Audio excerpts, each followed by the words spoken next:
Hello everyone. 12th class mathematics relations का chapter चल रहा है, रिलेशन फंक्शंस का। हम लोग रिलेशंस के बारे में थोड़ा बहुत पिछले लेक्चर में पढ़ चुके हैं, तो आज हम रिलेशंस से आगे की बात करने वाले हैं। और रिलेशन के बाद हमारा जो नेक्स्ट टॉपिक आ रहा है वह है संबंध का प्रांत, डेट इज़ डोमेन, परिसर एंड एंड तथा सहप्रांत, रेंज एंड कोडोमेन। तो डोमेन, रेंज एंड कोडोमेन के बारे में हम पढ़ रहे हैं आज। तो शुरू करते हैं। तो जैसे पहला यहाँ पे डेफिनेशन डिस्कस की गई है, डेट इज ऑफ डोमेन। मान लीजिए आर, कैपिटल आर समुच्चय ए से समुच्चय बी में एक संबंध है। तो पिछले टॉपिक में हम लोगों ने संबंध के बारे में पढ़ रखा है कि संबंध दो चीज़ों में बनता है और रिलेशन हर बार प्रॉपर्ली डिफाइंड होता है। तो इस बार भी रिलेशन दिया हुआ है, कोई एक रिलेशन है कैपिटल आर जो किसी न किसी तरीके से डिफाइंड है। और इस बार एलिमेंट्स कौन है, ए एलिमेंट बी एलिमेंट से रिलेटेड है। तो किस तरीके से उन्होंने क्या रखा है, संबंध है उन्होंने कह दिया। और संबंध के बारे में बताया नहीं गया है, लेकिन यहाँ बताया गया है कि संबंध जरूर है, कोई एक वेल डिफाइंड संबंध है। वेल, तो इसमें आगे बोलते हैं अर्थात आर सबसेट है ए क्रॉस बी का, यानी ए और बी से जो बनने वाला जो एक समुच्चय बनेगा, तो वो जो है, वो जो रिलेशन है उसमें ये ए क्रॉस बी के सारे जो सबसेट है उसमें जो अवयव आएंगे वाले, ठीक है, सेट्स आएंगे। तो कैपिटल आर के क्रमित युग्मों के सभी प्रथम अवयवों, first elements of the ordered pair का समुच्चय प्रांत या डोमेन आर कहलाता है। तो यानी जैसे हम लोगों ने पिछले टॉपिक में पढ़ा था कि जब भी हम क्रमित युग्म लिखते हैं, तो वेल आर में क्या होते हैं, ढेर सारे क्रमित युग्म आए थे। आप पिछले लेक्चर्स के आप वीडियो देखोगे तो उसमें जैसे लिखा होता है 2,3 या 4,5। तो इसमें जो भी हर बार जो पहला अवयव आएगा, कोई भी जब एक सेट बनेगा रिलेशन का, उस रिलेशन के सेट में जो भी ऑर्डर्ड पेयर होंगे, उन ऑर्डर्ड पेयर में जो पहला एलिमेंट होगा वो क्या करेगा, आपका वो डोमेन को शो करेगा। वो क्या होगा, प्रांत। तो जितने भी सेट्स के अंदर फिर से सुन लीजिए, जितने भी ऑर्डर्ड पेयर आएंगे उन ऑर्डर्ड पेयर का जो पहला एलिमेंट होगा वो आपका क्या होगा, डोमेन। अर्थात तो यहाँ पे आर क्या होगा, एक्स।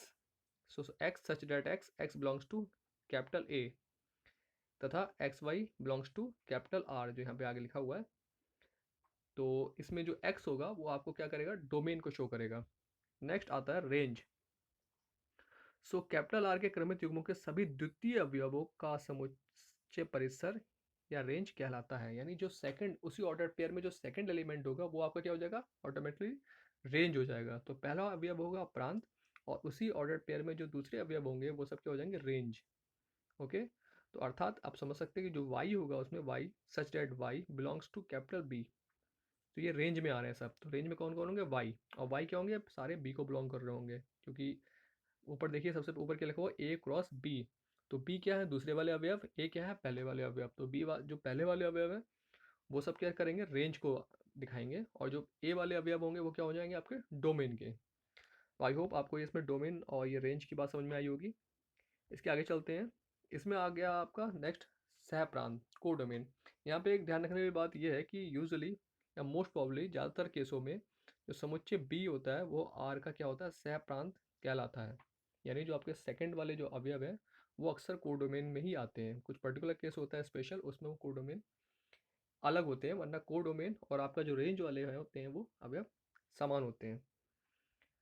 वेल, यहाँ पे एक एग्जांपल डिस्कस किया जा रहा है, उदाहरण। यदि capital A is equal to 4,5,6। देखिए एग्जाम्पल देखने से आपको क्लियरिटी आ जाएगी। यहाँ पे एग्जाम्पल है, यदि capital A is equal to 4,5,6, B is equal to X, Y, Z हो, और capital R is equal to, इस बार ये रिलेशन में जो सेट्स में जो आ रहे हैं ऑर्डर पेयर वो सब हैं।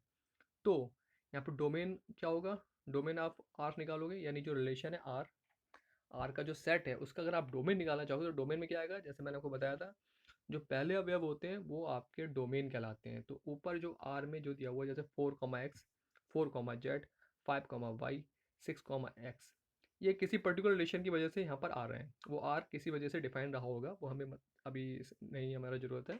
लेकिन देखने वाली बात यह है कि आर में कौन कौन से ऑर्डर पेयर आ रहे हैं, ये 4 आ रहे हैं। इन चारों में अगर आप देखोगे तो पहला अवयव क्या है, एक में 4 है, दूसरे में भी 4 है, तीसरे में 5 है और चौथे में 6 है। ये जो 4 एलिमेंट है जिसमें 4 दो बार आया हुआ है, तो इसे एक ही बार लिखेंगे डोमेन में, 4 फिर 5 और 6। तो डोमेन में कौन हुआ, 4,5,6।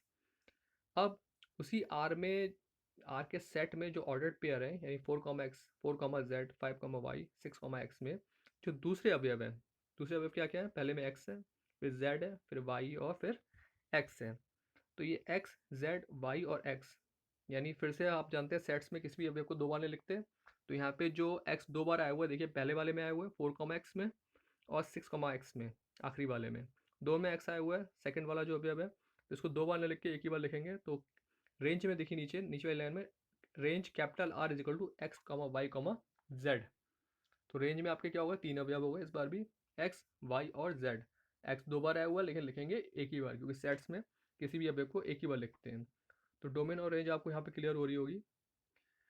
पुनः यदि R1 अगर आप कोई दूसरा रिलेशन ले रहे हैं जिसमें R1 उन्होंने कह दिया कि 5, x और 5, y, इसमें दो ही ऑर्डर्ड पेयर आ रहे हैं रिलेशन के अंदर, तो इसकी अगर आप डोमेन निकालना चाहेंगे तो यहाँ पर डोमेन में देखिएगा तो आपको 5 और 5 ही आया हुआ है, दो बार है, लेकिन डोमेन में एक, डोमेन का जो सेट बनेगा उसमें क्या आएगा अवयव 5, क्योंकि हम आप जानते हैं एक ही बार लिखते हैं किसी भी अवयव को। और रेंज अगर आप निकालना चाहेंगे तो रेंज में दो है, एक बार x आया हुआ है और एक बार y, जो दूसरा अवयव वो होता है वो रेंज को शो करता है। तो यहाँ पे R1 क्या हो गया, x कॉमा वाई, यानी सॉरी R1 कह रहा हूँ, रेंज ऑफ R1 क्या हो गया, x कॉमा वाई। इस तरीके से ये डोमेन और रेंज डिफाइन की जाती है। तो इस एग्जाम्पल को आप बार बार पढ़िए, आपको डोमेन और रेंज क्लियर हो जाएगा। नेक्स्ट आगे बढ़ते हैं,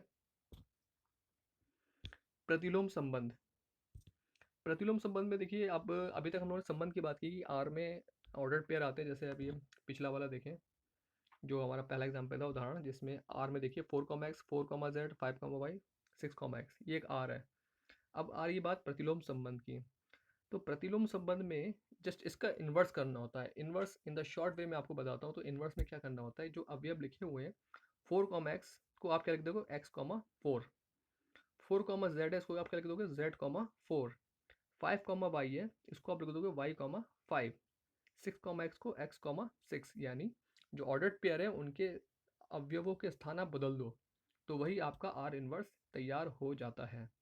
इसमें कुछ भी नया नहीं है, डेफिनेशन को भले ही आप इसमें पढ़ लीजिए, लेकिन मेन चीज़ है कि करना क्या है, तो वो ये होता है इन्वर्स। तो इस तरह का हम एक एग्जाम्पल लिख सकते हैं। एग्जाम्पल में देखिए यहाँ पे एक एग्जाम्पल दिया हुआ है, ए बराबर दिया हुआ है XYZ, बी बराबर दिया हुआ है 1, 2, 3, एक सेट दिए हुए हैं। रिलेशन फिर से उन्होंने कोई रिलेशन की वजह से आर में ये अवयव आ रहे हैं, x, 2, y, 3, z, 1 और z, 2। तो क्वेश्चन कह रहे हैं कि आर इन्वर्स ज्ञात कीजिए। तो बहुत ही सिंपल है, बस x, 2 को आपको 2, x लिखना है, y, 3 को 3, y, अगेन z, 1 को 1, z और z, 2 को 2, z। सिंपल। इसी तरीके से एग्जाम्पल 2 यहाँ पे एक डिस्कस कर रहे हैं, यदि आर जो रिलेशन इस बार संबंध है, इस बार देखिए रिलेशन को डिफाइन कर रहे हैं, आर क्या है, का वर्ग है, संबंध प्रकट करता है। तो संबंध को इस बार डिफाइन कर दिया, का वर्ग है, तो आर इनवर्स क्या प्रदर्शित करेगा। तो अगर आर देखिए यहाँ पे एक रिलेशन अगर हम ले लें, तो यहाँ पे जो दूसरा वाला अवयव है 1, वो पहले वाले अवयव का क्या है, वर्ग है, संबंध इस बार इस तरीके से। तो 4 क्या है, 2 का वर्ग, 9 क्या है, 3 का वर्ग, 16 क्या है, 4 का वर्ग, 25 क्या है, 5 का वर्ग। तब आर इनवर्स क्या हो जाएगा, इसका सबका उल्टा कर देना है आपको। देखिए 1, 1, 4, 2, 9, 3 और 16, 4, 25, 5। अब आप कहेंगे जो रिलेशन होगा वो इसका उल्टा आ रहा है, तो इस बार आपका वर्ग का उल्टा क्या होता है, आप जानते होंगे, वर्गमूल। तो आप देखेंगे तो जो दूसरा अवयव है वो पहले अवयव का क्या है, वर्गमूल है। जैसे यहाँ पे 1 भी 1 का वर्गमूल है, और 2 भी क्या है, 4 का वर्गमूल, 3 क्या है, 9 का वर्गमूल, 4 क्या है, 16 का वर्गमूल। तो अब उल्टा संबंध क्या हो गया, वर्ग का वर्गमूल। तो जो संबंध था का वर्ग है, उसका उल्टा इन्वर्स क्या हो जाएगा, का वर्गमूल है। तो यहाँ पे आपको एक बात देखने को मिली होगी कि यहाँ पे हमने दो चीज़ डिस्कस की, एग्जाम्पल नंबर 1 में आर इन्वर्स में क्या होता है, और एग्जाम्पल नंबर 2 में एक अगेन जब आपको संबंध डिफाइन कर रखा है तो उस समय आर इन्वर्स निकालने को कहा गया है, तो आर इन्वर्स भी आपने यहाँ पे निकाल दिया है। आई होप आपको ये दो चीज बातें आपको आज समझ में आई होंगी। हमारा डोमेन, रेंज, कोडोमेन एक स्पेशल केस है, जब भी फ्यूचर में आता है तो उसको देखेंगे। वैसे नॉर्मली हमने आपको बताया कि जो कोडोमेन होता है वो अक्सर रेंज ही होता है। और उसके बाद हमने कुछ एग्जांपल डिस्कस किए हैं, और उसके बाद ये आर इनवर्स। इसके बाद यहाँ पे एक क्वेश्चन और हम यहाँ डिस्कस कर रहे हैं, जैसे यहाँ पे दिया हुआ निम्नलिखित संबंधों के प्रांत एवं परिसर ज्ञात कीजिए। वेल यहाँ पे आर एक फिर से रिलेशन दिया जा रहा है जहाँ पे x+1, x+4 एक रिलेशन है। फिर से ऑर्डर्ड पेयर में ये पहला वाला एक अवयव है और दूसरा वाला अवयव, पहले वाले अवयव में x+1 है, दूसरे वाले अवयव में x+4 होगा, और सच डेट x बिलोंग्स टू 1, 2, 3, 4। ये एक पहला क्वेश्चन है। तो पहले क्वेश्चन का एकदम सोल्यूशन देख लें। तो दिया हुआ है, अगेन आर दिया हुआ है, उसके नीचे वाली लाइन में अगर हम लोग एक्स की यहाँ पे 1 लेते हैं, देखिए एक्स बिलोंग्स टू 1 2 3 4 है, तो एक बार एक्स क्या लेंगे 1। जब एक बार एक्स 1 लेंगे तो 1 रखेंगे दोनों जगह पे, एक्स प्लस 1 में अगर एक्स यहाँ पे 1 रखते हैं तो 1 प्लस 1 कितना हो जाएगा 2। तो नेक्स्ट लाइन में 2 कॉमा 5, 5 क्यों हो जाएगा क्योंकि एक्स प्लस 4 था, तो एक्स यहाँ पे आप ले रहे हैं 1, तो 1 प्लस 4 क्या हो गया 5। नेक्स्ट ऑर्डर पे क्या आ रहा है 3,6। अब आप एक्स यहाँ पे क्या रखेंगे 2, 2 रखेंगे तो मिलेगा आपको 3, और दूसरे में रखेंगे 2 प्लस 4 रखेंगे तो क्या मिलेगा 6। तो इसी तरीके से ऑर्डर पेयर तैयार हो जाएंगे 4, 2,5, 3,6, 4,7 एंड 5,8। तो रिलेशन की सारे ऑर्डर पेयर आ गए। तो इसमें अगर प्रांत देखने की बात आएगी तो प्रांत आप जानते हो पहला अवयव तो 2, 3, 4, 5। और परिसर की बात आएगी तो परिसर में कौन कौन आ रहा है 5, 6, 7, 8। दूसरा अवयव 5, 6, 7, 8। तो इस तरीके से पहले वाला केस में प्रांत और परिसर दोनों निकल के आ जाएंगे।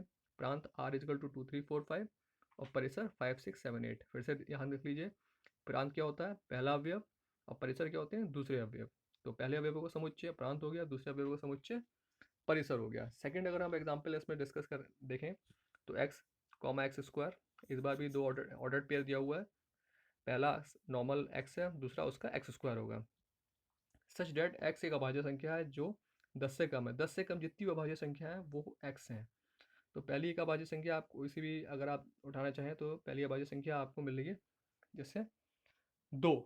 तो अगर आप 2 को लेंगे तो 2 का स्क्वायर करेंगे तो क्या मिलेगा आपको 4। तो सेकंड वाले का जो सोल्यूशन आप देखते हैं तो उसमें जो पहला आ रहा है सेकंड लाइन में, सोल्यूशन 2 के सेकंड लाइन में देखिए 2,4 लिखा हुआ है। क्यों एक्स यहाँ पे आप 2 लेंगे, 2 अभाज्य संख्या है, उसका स्क्वायर करेंगे तो 4 मिलेगा। दूसरी अभाज्य संख्या 3, 3 का स्क्वायर करेंगे तो 9 मिलेगा। फिर नेक्स्ट अभाज्य संख्या 5, 5 का स्क्वायर 25, 7, 7 का स्क्वायर 49। तो इस तरीके से यहाँ पे रिलेशन आ गया। अब अगेन प्रांत निकालना, तो प्रांत में क्या निकालते हैं जो पहले अवयव है, पहले अवयव क्या क्या आए हैं 2, 3, 5 और 7। सेकंड में हमको निकालिए रेंज, परिसर निकालनी है। परिसर में क्या है दूसरा अवयव उठाते हैं तो दूसरे अवयव क्या है 4, 9, 25 और 49। तो इस तरीके से ये एग्जाम्पल भी आपको हो यहाँ पे क्लियर हो गया होगा। कई एग्जाम्पल कर लिए हम लोगों ने सिंपल सिंपल, इसको आप देखिए समझिए। और मैं आपको फॉर एग्जांपल आप कुछ क्वेश्चन इसमें से सॉल्व कर सकते हैं, सॉल्व करिए अपने आप से। ये एक स्लाइड है, इसमें आप देख सकते हैं कुछ क्वेश्चन है, क्वेश्चन नंबर 1 और 2 पूरे पूरे सॉल्व कीजिए। और ये क्वेश्चन नंबर 7 यहाँ पे एक बीच में एक अच्छा क्वेश्चन है, इसको आप सॉल्व कर लीजिए अपनी प्रैक्टिस के लिए, तो ये आपको हेल्प करेगा। होप आपको एक वीडियो अभी तक समझ में आया होगा। कोई भी डाउट कोई क्वेश्चन है तो कमेंट सेक्शन में दोबारा आप कमेंट करके सीधे मुझसे पूछ सकते हैं। होपफुली मैं वहाँ पे आंसर दे दूँगा आपके क्वेश्चनों का, बिल्कुल कोशिश करूँगा देने की। और अगर आपको कोई भी चीज़ समझ में नहीं आई हो तो आप अगेन पूछ सकते हैं कमेंट में। और वीडियो को आप ठीक लगे तो लाइक कीजिए, और फिर से कोई डाउट हो तो क्वेश्चन पूछिए कमेंट सेक्शन में। वेल सी यू लेटर, फिर मिलते हैं, बाय बाय।